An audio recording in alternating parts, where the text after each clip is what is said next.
Meu amado e amada paz do Senhor Jesus, Deus abençoe sua vida, Deus abençoe sua casa e Deus abençoe a sua família. Olha, nós estamos aí no segundo trimestre de 2023 das lições bíblicas da CPAD. Nós estamos estudando relacionamentos em família, superando desafios e problemas com exemplos da palavra de Deus. O comentarista desse segundo trimestre de 2023 é o pastor Elienay Cabral. E já estamos chegando aí, meu amado, minha amada, na lição de número 4.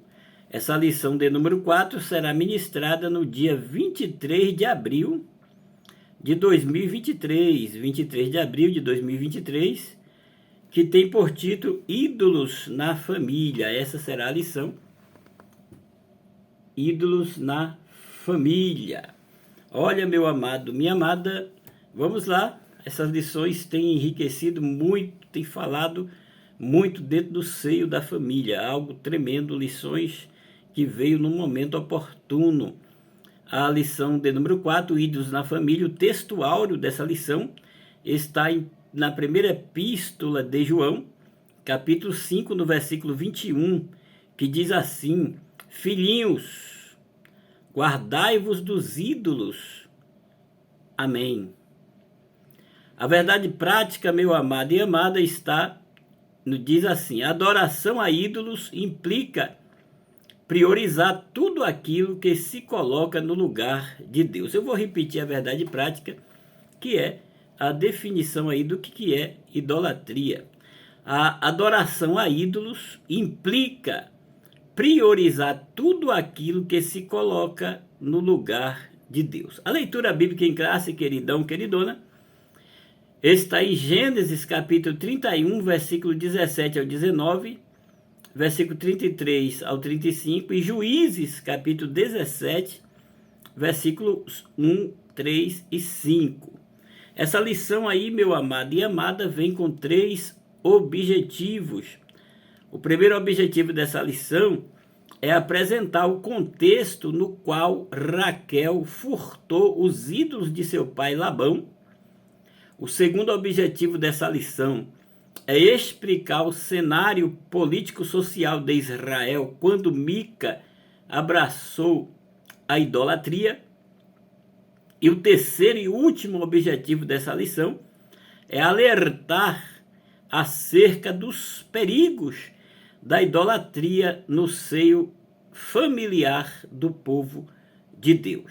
A palavra-chave da lição é idolatria. Já que nós vamos falar de idolatria, meu amado e amada, nós precisamos aí entender o que significa idolatria.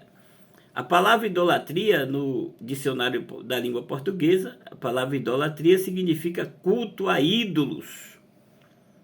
Essa palavra é uma transliteração do termo grego eidolatria,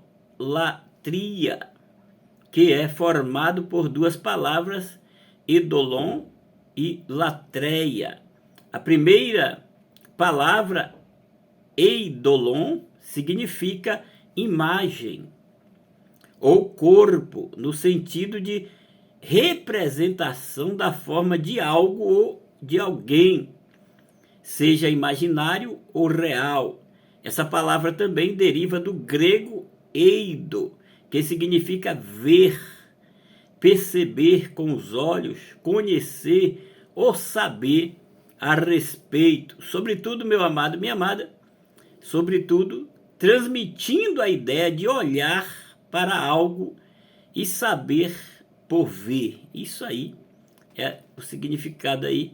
A segunda palavra é latreia e significa serviço sagrado, no sentido de prestar culto ou adorar. Quando unimos esses conceitos, podemos entender o significado completo da palavra idolatria. Assim, meu amado e amada, a idolatria implica no culto ou adoração a algo ou a alguém, tanto material como imaterial, real ou imaginário, que caracteriza a atribuição de honra a falsos deuses, sobretudo pela materialização de tais objetos de adoração em produtos fabricados pelo próprio homem. Olha, amada, qualquer coisa pode se tornar um ídolo para o homem caído no pecado.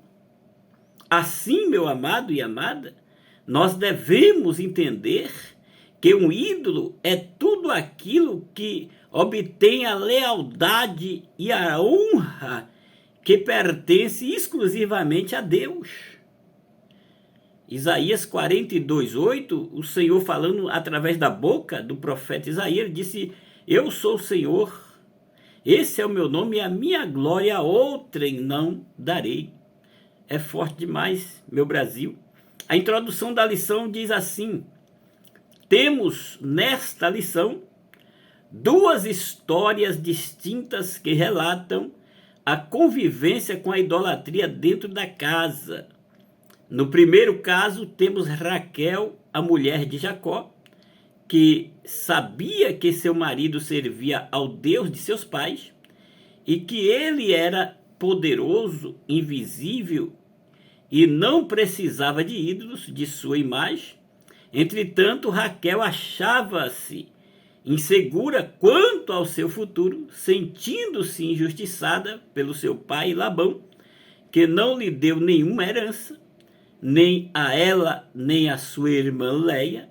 Ela resolveu aí furtar as pequenas estátuas, os ídolos de seu pai, que eram os pequenos deuses dentro da casa de Labão. Olha, querido, querida, o segundo caso aqui é o de Mica, um eframita que viveu no tempo dos juízes em Israel e que, unindo-se aos danitas, fabricou ídolos e construiu um santuário para estes ídolos em sua própria casa. Nesta lição veremos as consequências da idolatria dentro de uma casa. Então esses dois casos são casos que iremos tratar aí dentro dessa lição. Os ídolos, o primeiro ponto da lição fala assim: os ídolos encontrados na tenda de Raquel. Olha, querido, querida, a fuga de Jacó e sua família para a terra prometida é o primeiro tópico desse primeiro ponto.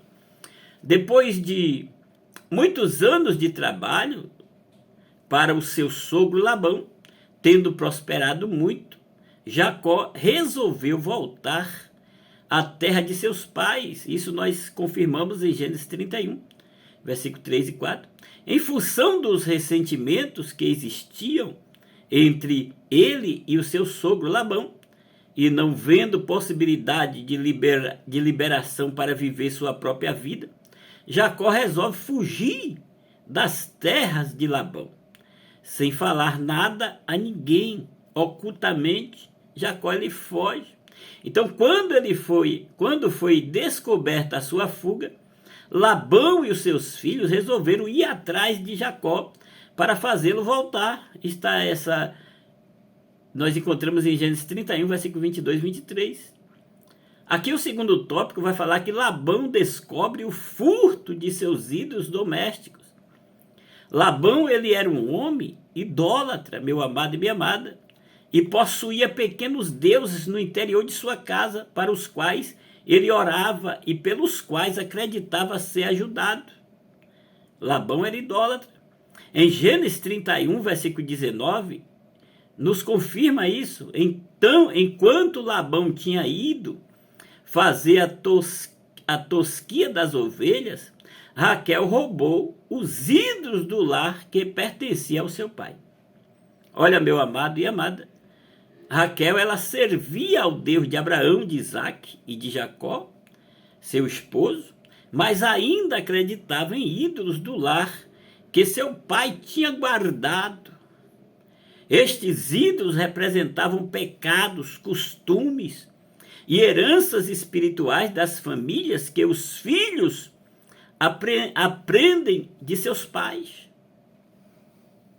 Olha, querido, querida, muitos crentes nos dias atuais servem a dois senhores. É o que o Senhor Jesus disse em Mateus 6:24. E por isso eles desagradam a Deus. guardam pecados ocultos. Nós confirmamos isso em Salmo 19, o verso 12. E fazem coisas escondidas, pensando que ninguém vê, mas estão enganados. Deus vê todas as coisas, Deus sabe de tudo. Em Gênesis 31, versículo 30 ao 35, nós vemos os deuses de Labão, os terafins, ou ídolos do lar, eram imagens de ídolos que eram carregados como amuletos para cura e prosperidade. Era assim que eles acreditavam nesses ídolos. Este ídolo acompanhava as famílias por gerações e também representavam as terras da família como um protetor espiritual da família. Quem detivesse o ídolo da família teria direito à maior parte da herança. Olha só que coisa. Então, meu amado, minha amada, Jacó, ele amaldiçoou quem tivesse ocultado esses ídolos.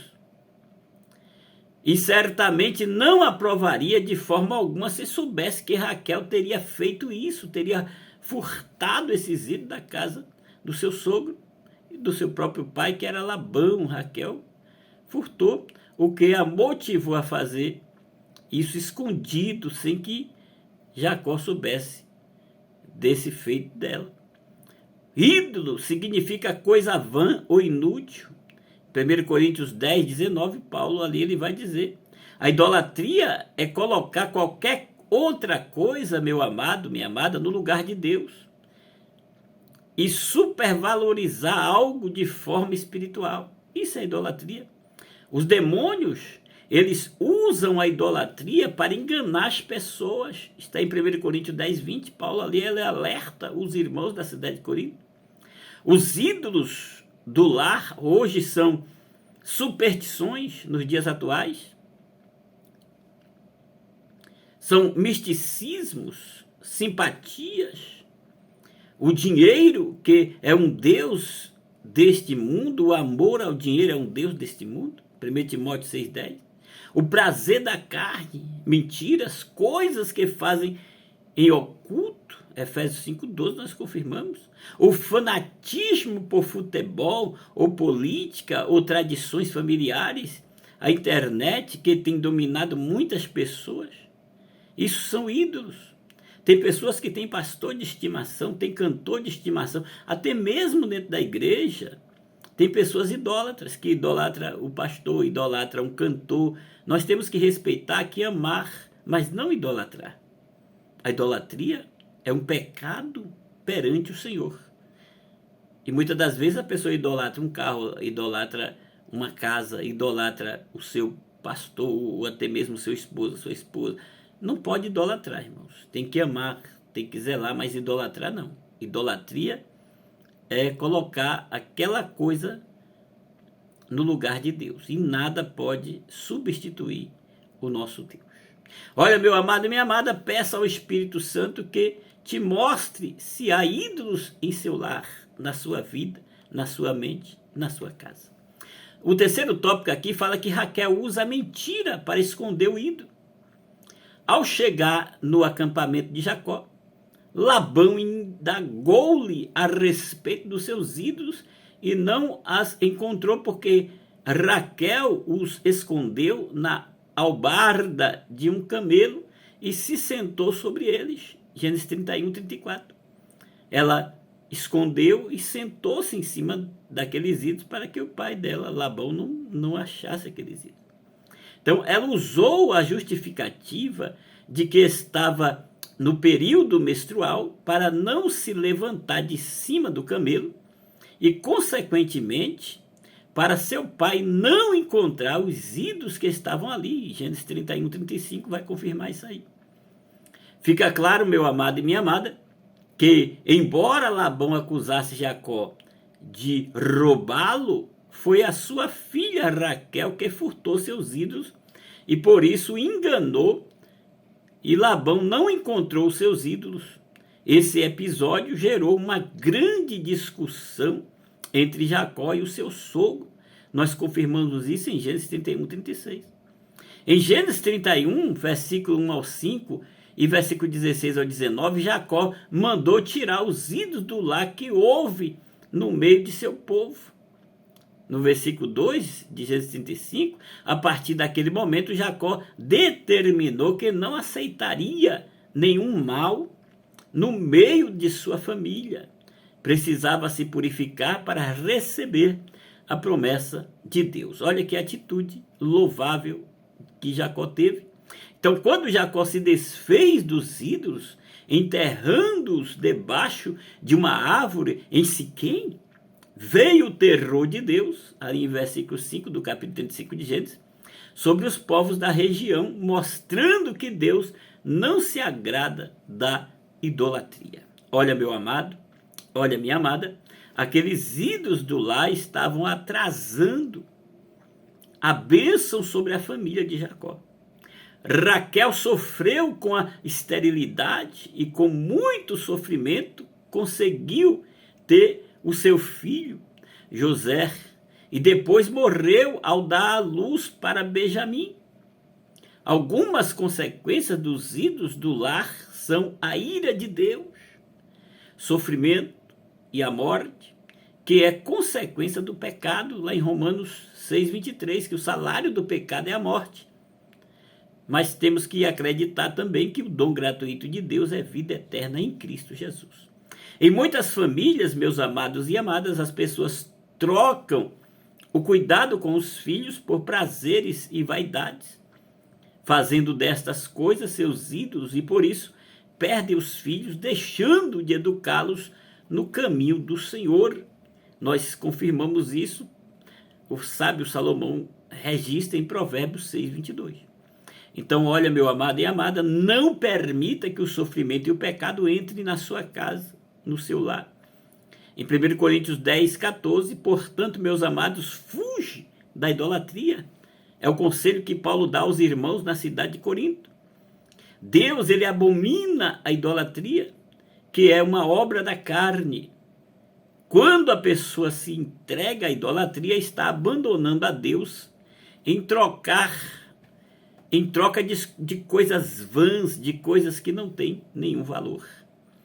Não podemos usar como desculpas questões familiares para abandonar o nosso Deus, de forma alguma.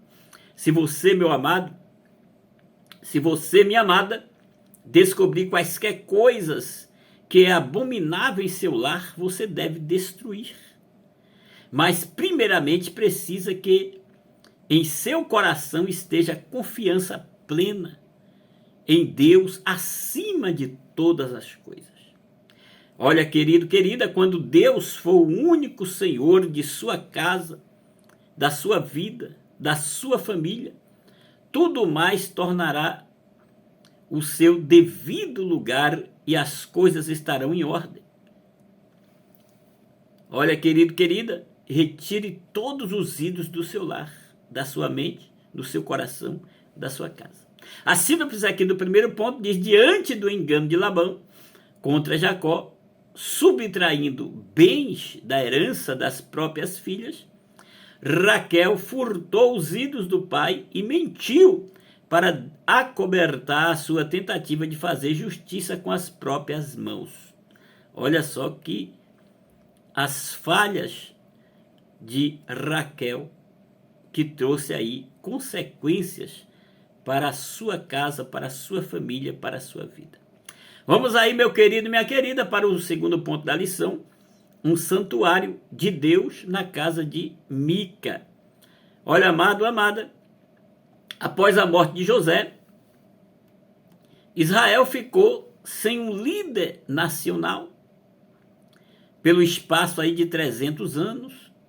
As tribos mostravam-se independentes e cada um fazia o que parecia direito aos seus olhos. Era a época dos juízes, os quais Deus levantava principalmente nas emergências para livrá-los dos invasores e também defender a justiça civil do país. Quando não há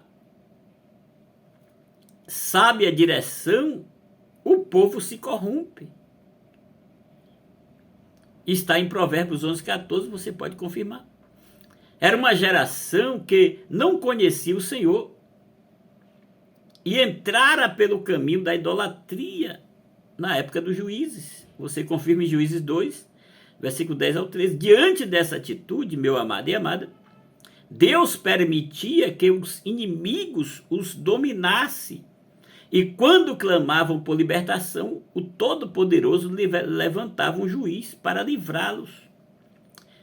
Às vezes ficava 80 anos, vários anos como cativo, e Deus levantava. O primeiro juiz foi Otiniel. Otiniel significa leão de Deus. E aí teve vários juízes que Deus levantou na época do juiz.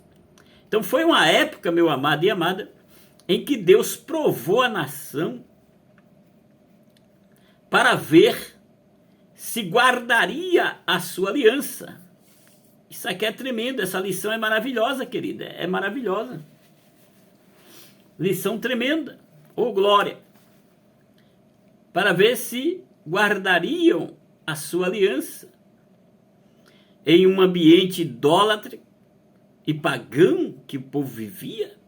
Eles foram influenciados pelas nações vizinhas, praticando os seus costumes e a sua idolatria, imitando as nações vizinhas. Portanto, na época de Mica, Israel vivia um período dos juízes, transição entre a lei e a monarquia. Nós, povo de Deus, devemos influenciar o mundo e não ser influenciado por ele. É o que está acontecendo em muitas igrejas. Tem igreja que, para não levar os membros para o mundo, traz o mundo para a igreja e fica igual. E nós temos que vigiar muito nesses últimos dias que está antecedendo o arrebatamento da igreja. Então, o primeiro tópico do segundo ponto fala sobre a idolatria e o caráter antiético de Mica. Você vai confirmar em Juízes, capítulo 17, versículo 1 ao 4. A idolatria é uma abominação perante Deus e cega completamente o ser humano com relação às coisas espirituais. A história de Mica, meu amado e minha amada, cujo nome significa quem é semelhante a Jeová, é uma indagação, o significado do nome de Mica, traz às nossas vidas lições preciosas. Nela, descobrimos o efeito nocivo que a idolatria produz na vida do ser humano, levando-o a tornar-se cego no tocante às coisas espirituais, dando assim origem às doutrinas heréticas. Olha, querido, querida, Mica, ele tinha uma família. Embora o relato bíblico não cite a sua esposa, a sua mãe vivia com ele e a mãe de Mica era muito rica. Mica, ele roubou a sua mãe. Era uma quantia razoável, ou seja, 1.100 peças de prata, e equivalia a 110 vezes o salário anual de Mica. Ajustará com o sacerdote levita. Juízes 17:10, você vai confirmar isso lá. O mais lamentável dessa história, meu amado e amada ainda, é que ao devolver o dinheiro, o qual tinha furtado de sua mãe, Mica, ele foi elogiado por sua mãe como se fosse abençoado pelo Senhor.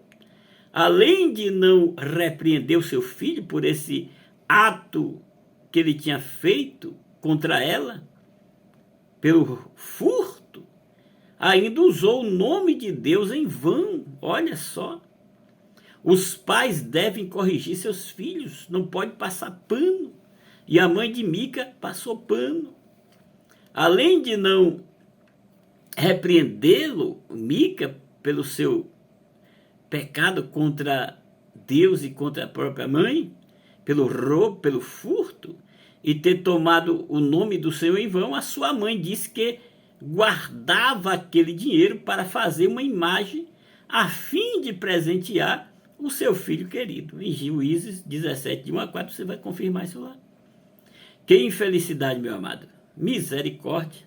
O maior tesouro que os pais podem dar aos filhos é criá-los no caminho do Senhor e dar-lhes educação e preparação para a vida na presença de Deus. A mãe de Mica era uma idólatra e, ao mandar fazer uma imagem, estava violando a determinação de Deus nesse sentido. O segundo tópico desse segundo ponto vai falar sobre a abominação de Mica, a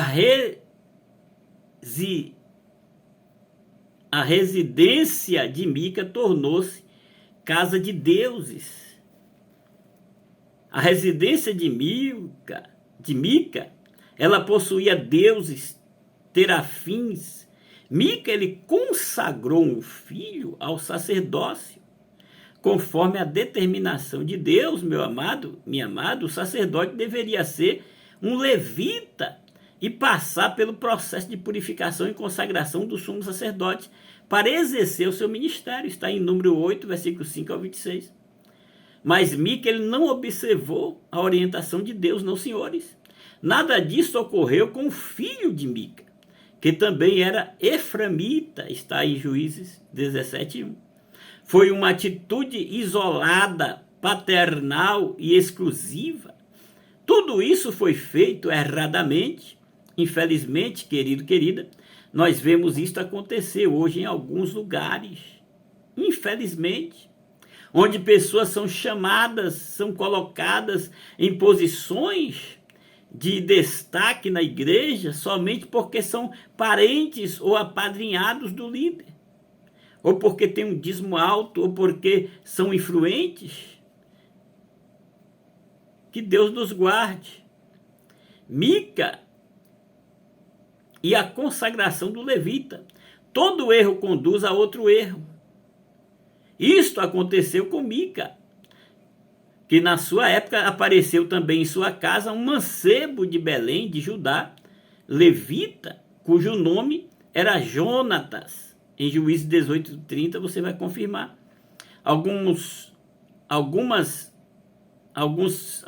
fiéis traduções da Bíblia afirmam que ele era filho de Gersom e neto de Moisés, e não de Manassés, que não era levita. Então Mica o convidou, esse moço, para ser o sacerdote de sua casa, prometendo-lhe um bom salário. Está isso registrado lá em Juízes 17, versículo 7 ao 12. Foi outro erro cometido devido ao fato de que o levita era um aventureiro. Estava peregrinando para um lugar onde achasse comodidade. Não tinha alguma responsabilidade nenhuma. Seu negócio era ter conforto e tranquilidade, ou seja, sombra, água fresca, sapatos largos nos pés. Era um autêntico turista. Não tinha compromisso com Deus, com a obra de Deus. Não, senhores. Não podia ser separado. As razões por que esse levita não podia ser separado: primeiro, ele era mancebo. Segundo, as funções sacerdotais só poderiam ser exercidas a partir dos 25 anos de idade. Está em Números 8, 24. Terceiro, não passou pelo processo público exigido para a purificação e consagração pelo sumo sacerdote, o que está registrado lá em Números 8, do versículo 5 ao 22. Em quarto lugar, não podia oficiar sobre um sistema separado de adoração com exclusividade. Nós confirmamos lá em Número 8, 19. Em quinto lugar, não era da família de Arão. Em sexto lugar, Deus sempre chamou pessoas que estavam ocupadas para a sua obra. Ele é quem coloca os obreiros na igreja, os quais não podem ser neófitos, e sim aptos para o trabalho. Uma coisa triste que vemos nos dias atuais: a pessoa trabalha o dia todo, chega na igreja, e o pastor não tem uma palavra de Deus para a igreja. Fica rodando para lá, para cá, e entrega um monte de heresia, e isso é terrível. Mas graças a Deus que ainda tem muitos lugares que existem homens de Deus que ainda pregam o verdadeiro evangelho. Olha, querido, querida, Mica tinha uma casa de deuses. É o terceiro tópico desse segundo ponto. Juízes 17, 5 e 6. Pelo contexto bíblico, meu amado e amada, a família de Mica era de judeus, mas desviada da fidelidade a Deus. Era uma família desviada.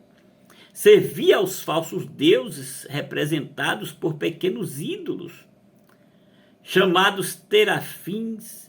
Micas e seus familiares afirmavam estar servindo também ao Deus de Israel.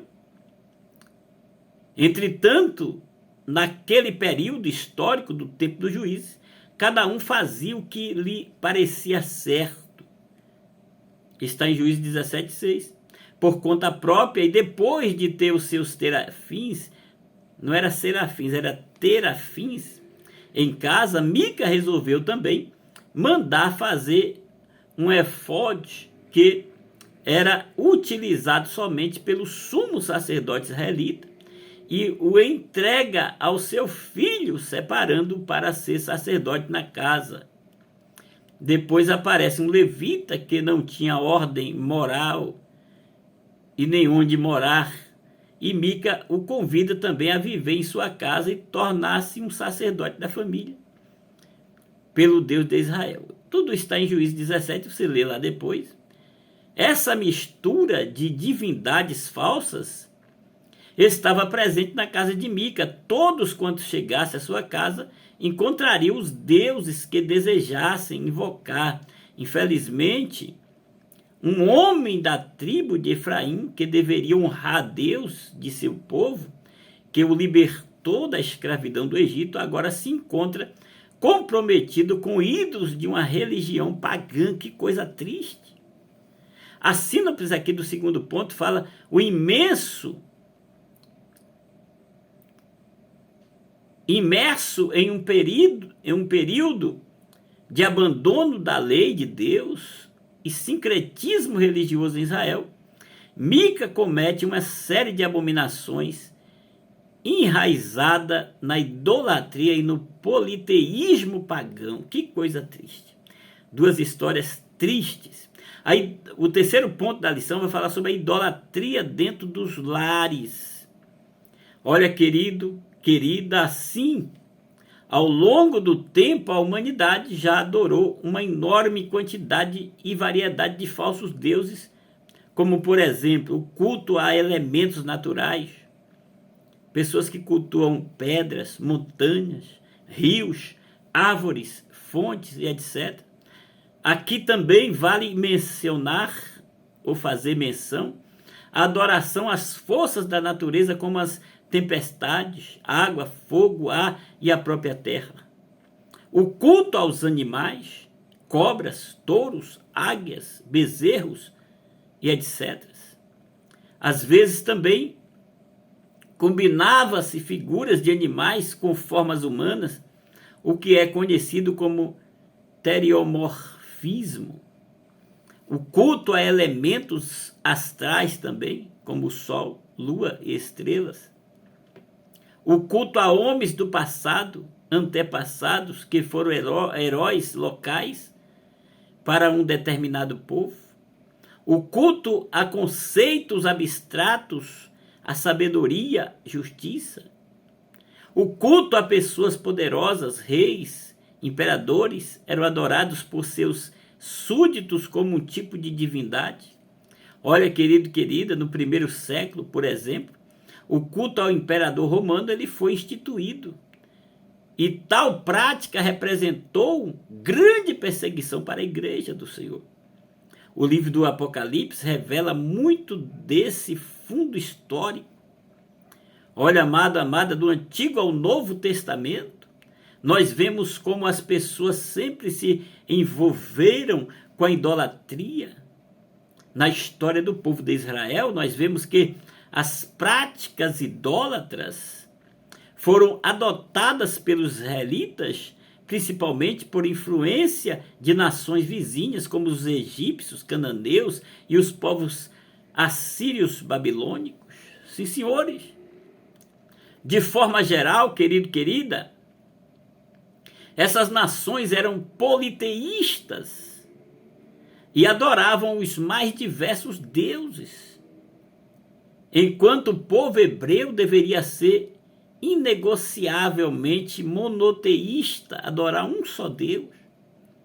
Em ambas as histórias citadas de Raquel e de Mica, a crença em ídolos domésticos indicava a forte influência pagã em lares israelitas. A partir desses dois casos bíblicos, somos convidados a refletir a respeito da idolatria nos dias de hoje. Olha, querido, querida, o primeiro tópico desse ponto, os ídolos domésticos dos tempos atuais. O apóstolo João, ele enfrentou em seu ministério um problema com ídolos caseiros de famílias cristãs que tinham dificuldades em abandoná-los, aqueles ídolos. Por isso o apóstolo aconselhou: filhinhos, guardai-vos dos ídolos, em 1 João 5:21. A idolatria é um jeito de viver a relação com as coisas e as pessoas. Pode ser o trabalho, os filhos, um relacionamento afetivo, o marido, a mulher, os bens. Quando estão acima de tudo e de todos, e todo sacrifício para preservá-los, essas coisas são idolatria. É colocar acima de tudo o bem-estar material, o poder. Algumas pessoas idolatram-se as pessoas, chefes políticos ou religiões. Quando se deposita neles a esperança de que possam resolver nossos problemas, quando achamos que eles são bons e capazes de nos salvar do mal, isso é idolatria. Ora, os ídolos são temporários, querido, querida, e representam aquilo que é falso e vazio, porque são enganosos. Tudo aquilo que requer lealdade e honra acima de Deus se constitui idolatria. Paulo, ele escreveu aos Coríntios: o ídolo nada é no mundo, em 1 Coríntios 8:4. Por isso, é um perigo endeusar pessoas, colocando-as na posição ou acima do próprio Deus. O segundo tópico aqui desse ponto vai falar identificando os ídolos modernos dentro dos lares. É importante percebermos que a proliferação da cultura da mídia, que é um perigo muito grande nos dias atuais, entrou em nossas casas e queiramos ou não, convivemos com ela no dia a dia.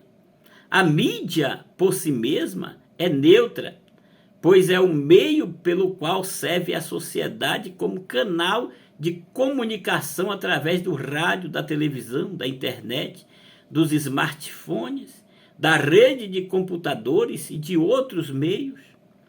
O que não podemos é fazer o uso acrítico desses instrumentos. Olha, meu amado e amada, nós precisamos levar em conta o cuidado quando ao perigo da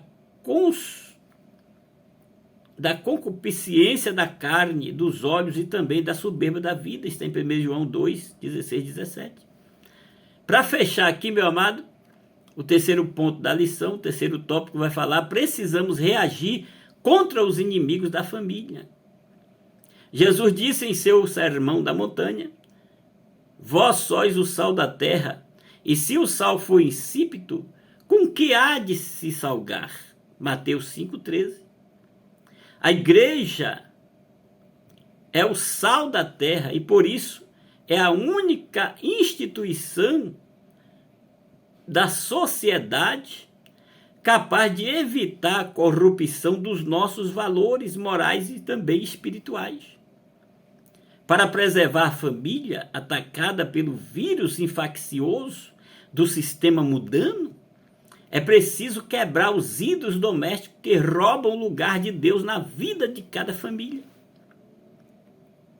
A síntese do terceiro ponto fala: precisamos combater os ídolos domésticos dos tempos atuais, assim como qualquer influência pagã em nossos lares. Vamos concluir a lição. Precisamos investir na família, criando barreiras espirituais e morais no seio dos lares para salvar nossos filhos e prepará-los para uma vida cristã sadia na presença de Deus, que glorifique a Deus. Então, meu amado e amada, por isso, os ídolos da atualidade precisam ser retirados de nosso meio, para que não venham a roubar o lugar de Deus em nossas vidas. Deus sempre é a prioridade. Olha, querido, querida, Deus te abençoe, um grande abraço e até a próxima lição.